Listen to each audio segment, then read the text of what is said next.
Hi guys, today we're going to talk about Newton's laws of motion, and today we're going to focus on the first law. So please get your science notebook out and jot these notes down as we go through the PowerPoint.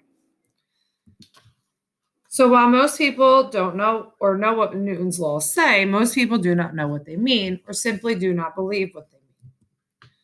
So the three laws we're going to talk about for the next couple of days include the first law, which says an object at rest will stay at rest, and an object in motion will stay at motion at a constant velocity, unless acted upon by a force, an unbalanced force.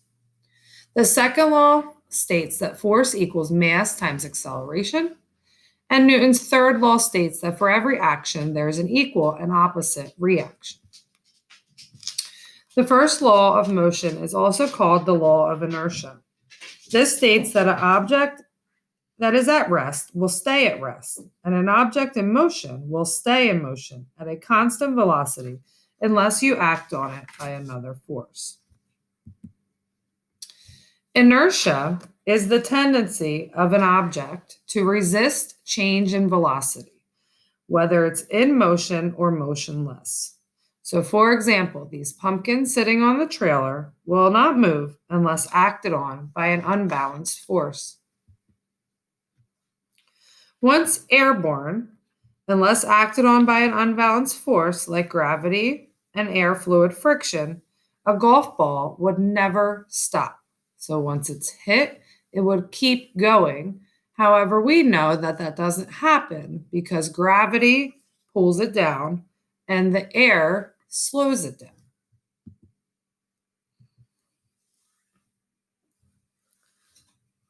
Now, looking at the same picture, unless acted upon by an unbalanced force, the golf ball would sit on the tee forever.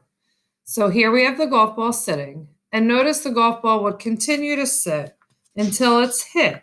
So once it's hit, that is a force acting on the object. So then why then do we observe everyday objects in motion slowing down and becoming motionless without an outside force? So there's many forces we cannot see. And there are the main one we're going to talk about is friction. So objects on Earth, unlike frictionless space the moon travels through, are under the influence of friction. There are four main types of friction. There is sliding friction, like ice skating, rolling friction, which you encounter when you're bowling, fluid friction, air or liquid, so air or water resistance, and static friction, the initial friction acting on when a moving object is initial friction when moving an object.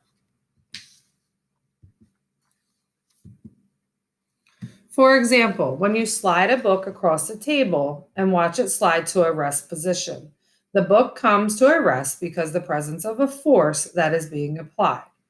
The force is friction, which brings the book to a rest position.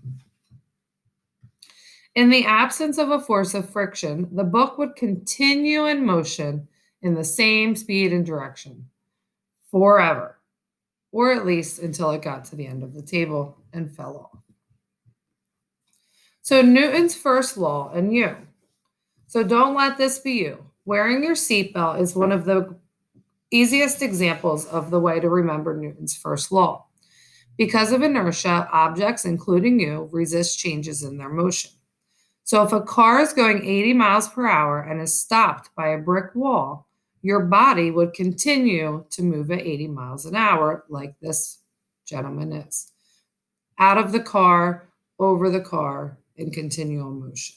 Your seatbelts are made to stop that.